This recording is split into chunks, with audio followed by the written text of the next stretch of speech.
Hello, ladies and gentlemen, and welcome to the newest series of BentsPlays, Hand of Fate. For those of you not already familiar with this game, I'm not going to tell you anything about it. I'm going to let you discover this game as I first did when I first played it. Now, I haven't played much of this game. Upon playing it a little farther than the first few levels, I suppose is the best way to put it, I realize that this absolutely positively must be played on a Let's Play channel, and I'd like to do as much of it blind as possible. Now, I understand the concepts of the game, how they work, but I believe there's still a lot more for me to discover in this game.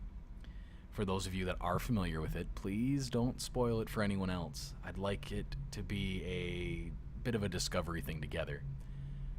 Now, as soon as I press the A button to start, I am playing with a 360 controller. It's going to give us a little bit of a cinematic cutscene thing. There are no subtitles during it, so I'm going to boost the audio for it. But subtitles should be on later. Hopefully you'll be able to hear everything. So, this should be something both enjoyable for all of you and for me. I've been very much looking forward to doing this. And without further ado, Hand of Fate. One more for the game. Come, sit. You have passed the 13 gates. And you come to my table to play the game of life and death. Your stake is wagered. I refuse none who come here. Yet, I say, turn back. Yeah, I don't know what was up with his mask there. That was kind of ridiculous.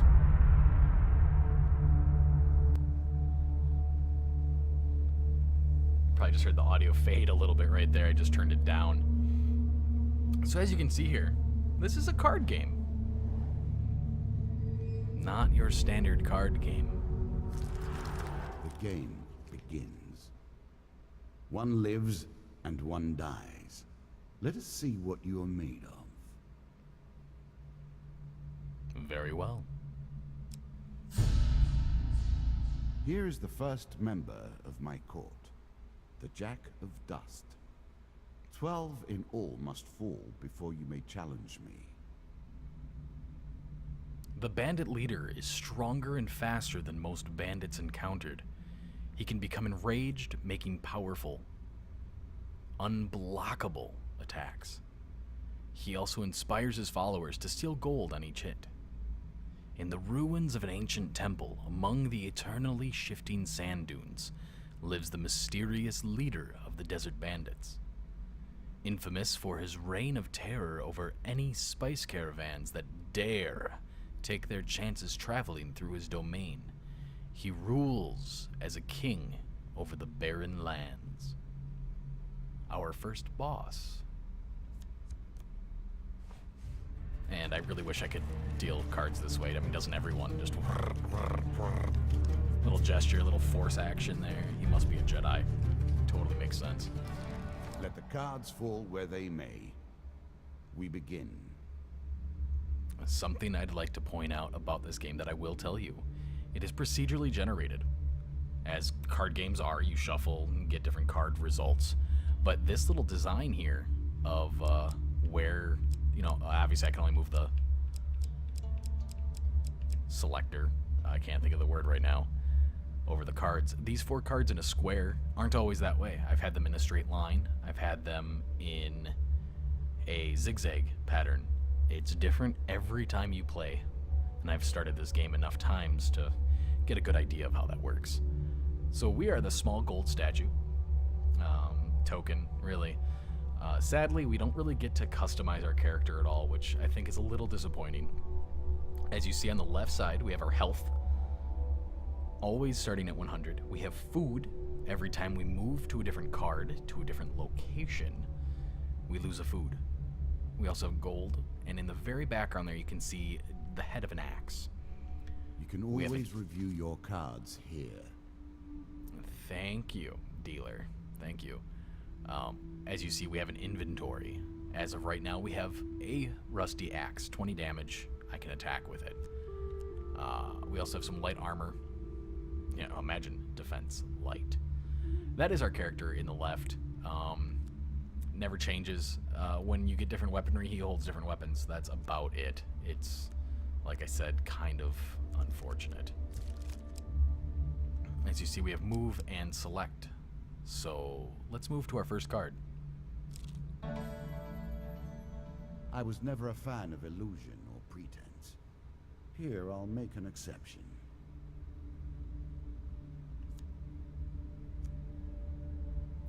Whilst enjoying your evening meal at the local tavern, a strange old man takes a seat next to yours.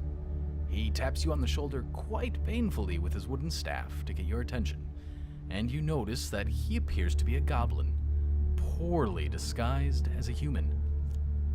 His wizened face grins at you with the hint of madness.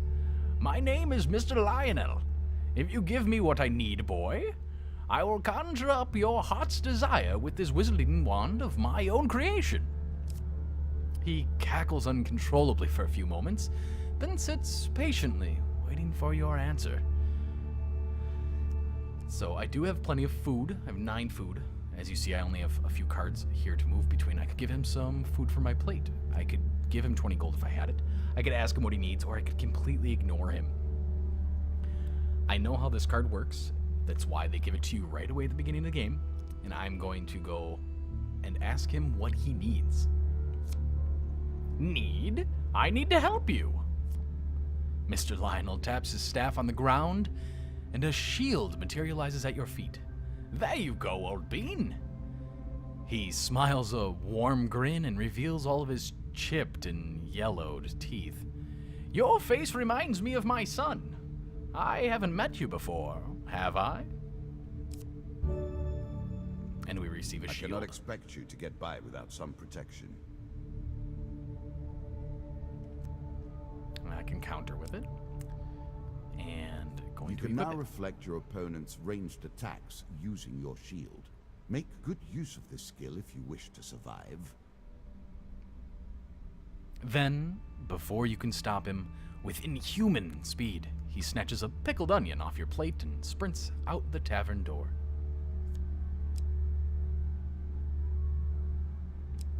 Let's go up.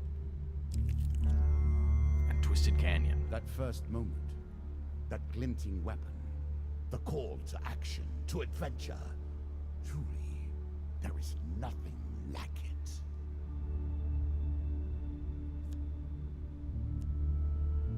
You see a weapon glinting in the sunlight, lying next to a skeleton at the bottom of a canyon. The walls of the canyon are covered in thick vines, perfect for climbing. Let's choose to take the chance and climb down to retrieve the weapon. This leads us to a very interesting game of chance and skill. Keep your eye on the card. Choose from these options. Depending on the card and depending on the situation, we get success, failure, and various forms of success and failure. Huge success and I believe critical failure? One of those. There is no doubt you'll be seeing plenty of failure from me, as later on there's only one success card and they move multiple times. Very carefully, you make your way to the bottom of the canyon. You retrieve the weapon from the ancient corpse and draw a weapon card. 1 axe. And they allow you to equip it right away, which I will. A moment to savor. That will make you much more effective. Now, being that the cards are in this small square that they are, this means one of 2 things could happen at this next card. Let's find out which one shall happen. The stairs. Bound once more, seeking the heart of it all. You've discovered the exit to this area. As you see, I have 2 options: to take these stairs and move on to the next level, I shouldn't really say level, area. Or I can turn back and allowing me to visit that final card there at the bottom, which I think will do. I turn away from the stairs and keep exploring. The Maiden. Every step you take consumes food, but you will also heal as you proceed. Thank you, dealer. One day in a shady forest, you encounter an elf maiden. She stops to greet you. I am Merith of the Forest Folk. My people have long helped the mortals of this realm. What boon would you ask of me? I have 3 options. Longer life, which I believe adds to my maximum health. I can ask for supplies, which is food, or ask for gold. I know how this entire first part plays out, so I'm going to ask for gold. Merith seems surprised. It is unlike an adventurer to beg for coin, but very well, if that is what you wish. The dealer draws me 3 gold gain cards. 15 gold's a good start. I'm sure you are grateful for that. Yes, I am, dealer, thank you. Oh, yes. 40 gold. This is already more gold than we possibly need in this level. 3 very good draws. It is said that sharp-eyed adventurers may protect themselves from the worst of Lady Luck's contrary nature. Farewell, mortal. And away we go, back to the stairs. This time, of course, selecting to leave. Downwards, if you dare. I do dare. You embark on the next leg of your adventure. You're on the final floor of our simple map. Your opponent waits here for you. Find him. As many if of you can... defeat me, well, it is early to be talking about victories and losses. Let us see what you're made of. You done, dealer? Cool. As many of you can imagine, our target lies at the end of the path. What did you think would happen with a card called Ambush, eh? A slight rustling behind you is all the warning you get that your life is in grave danger. 1 monster card is to be drawn. 3 of dust. This is where the game takes a little unexpected turn. I sure wasn't expecting it when I first played this. I thought it was just a choose-your-own-adventure card game. Then, things got a little more complicated.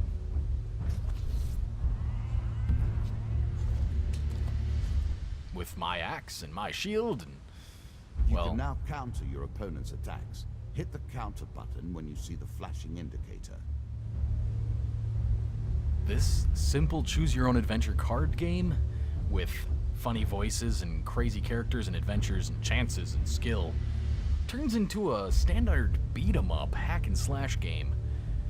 It's a little different, but it has a really great feel to it. The fighting style is that similar to the Batman games, Arkham Asylum, Arkham City, I believe Arkham Origins is the newest one.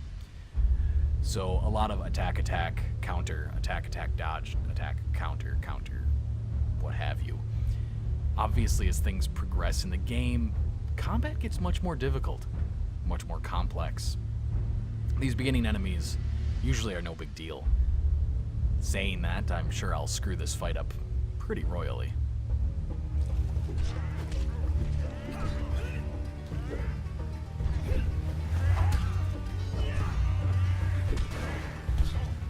They make it pretty obvious when enemies are attacking, so it is rather difficult to screw that up. And there's, just in Batman style, final attack. Little slowdown.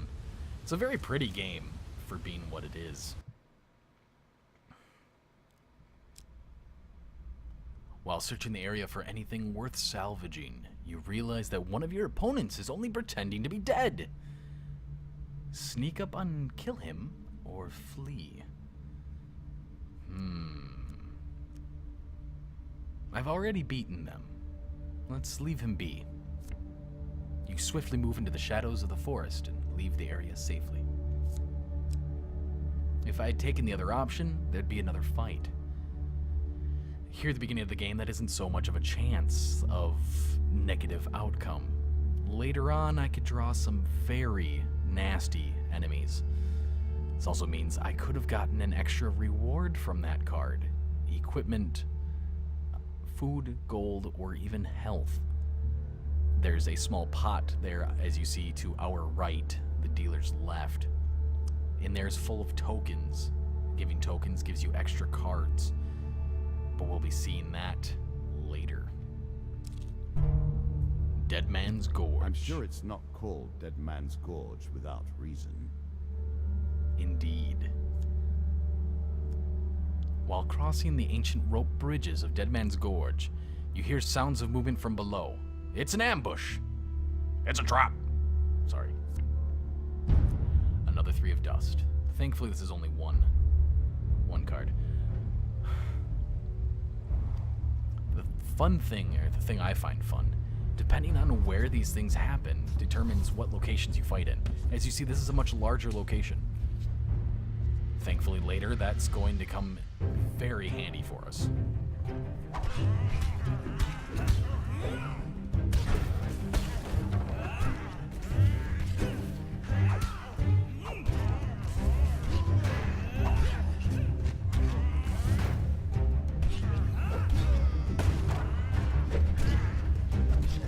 And last hit. Yes, there we go. Boom. He's like, oh no, my face. It's a very odd game, switching back and forth. You recover what you can from the dead. The healer draws you 3 gain cards. Naturally, the more gain cards, the better. Draw 1 equipment.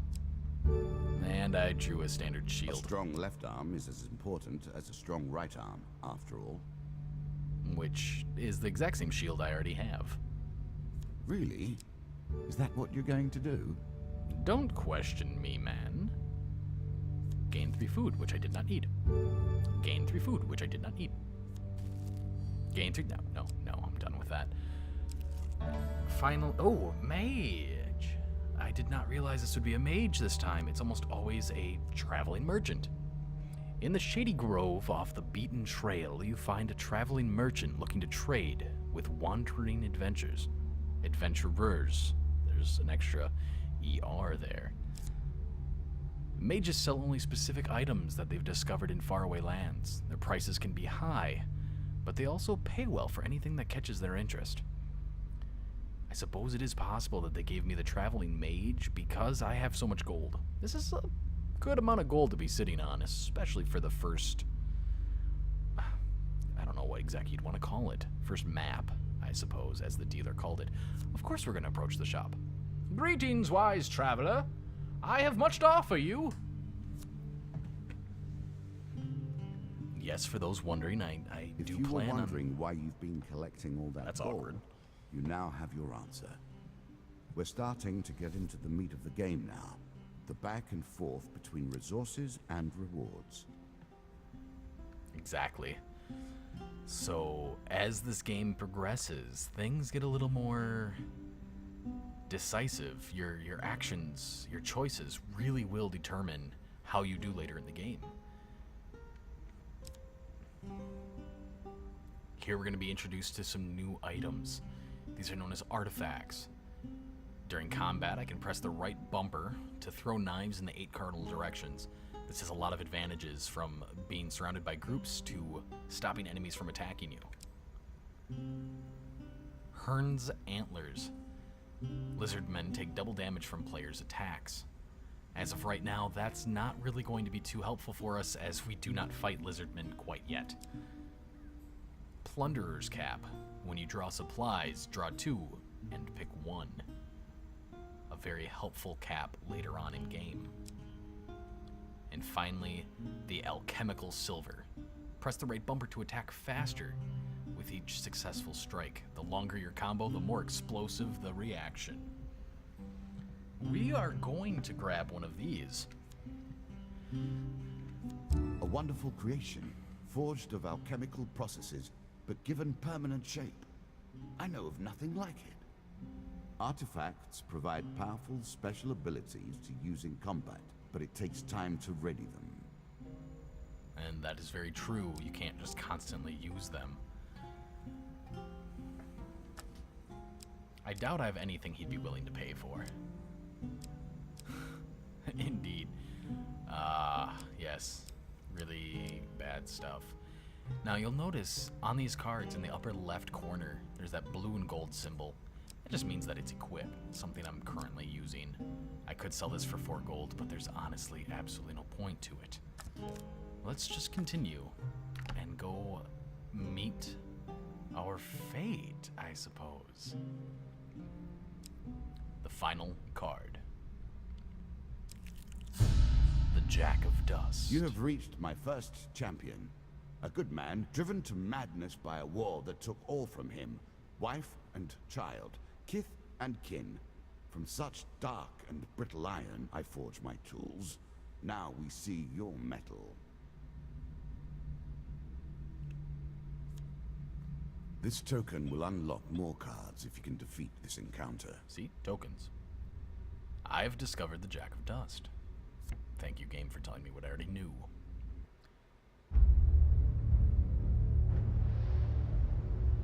Oh, that was a rather quick loading screen.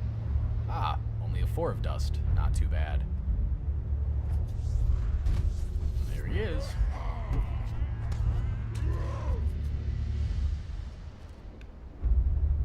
Some enemy attacks cannot be blocked or countered. Get out of the way or stop them with your own counterattack. What he's talking about here is the Jack has an attack that when he attacks me, the symbol above him will turn red. Something I can't stop unless I counterattack. Such as he mentioned before. This is not the same as countering with the shield. The counterattack that he'd be talking about is, as I mentioned earlier, the artifact that shoots knives. Not knives. Chow, though.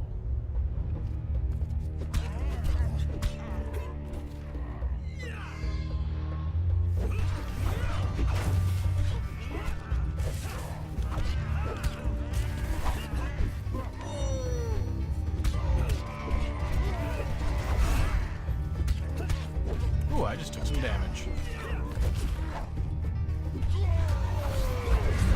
Oh, took some more damage because I was using the wrong button. And wow, that's really poor.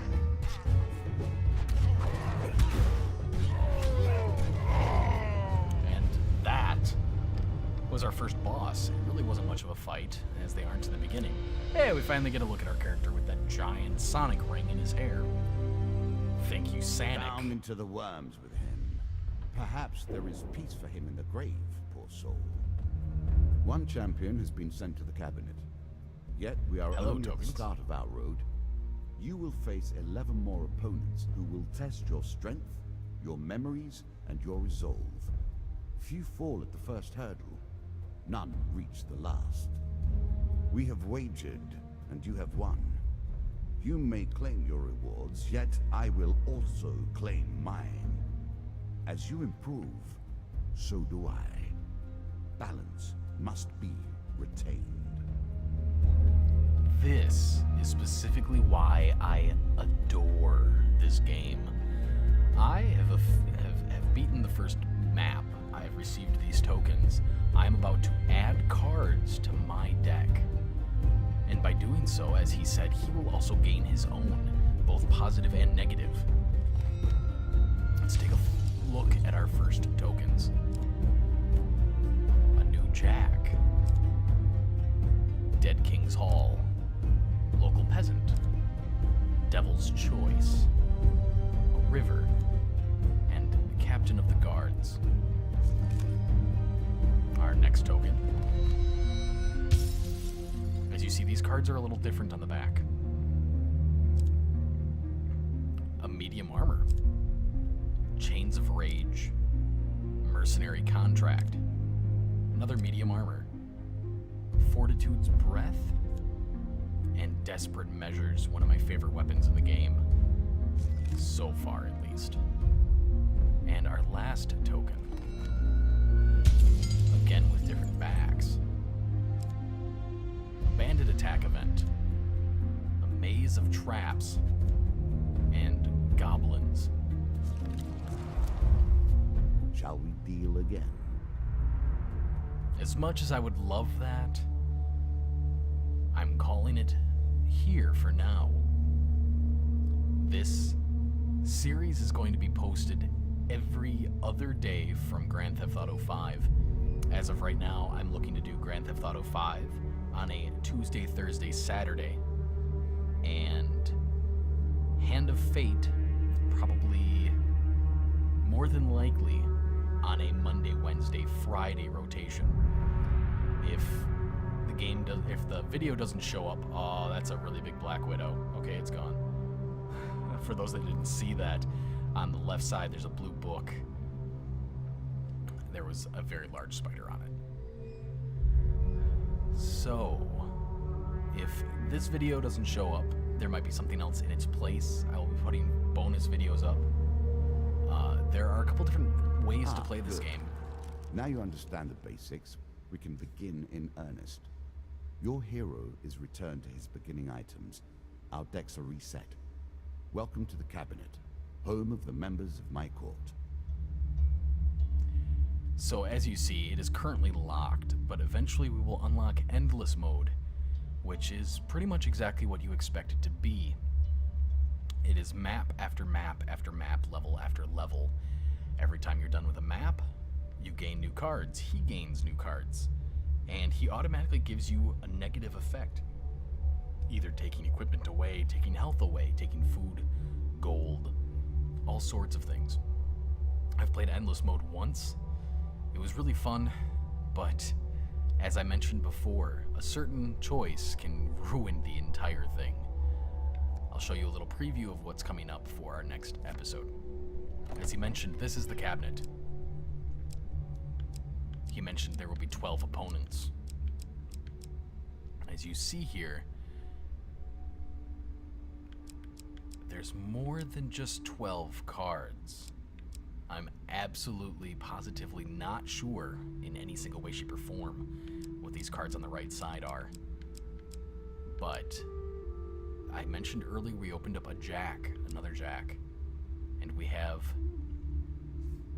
the Jack of Skulls, which we will be pursuing next time on Hand of Fate.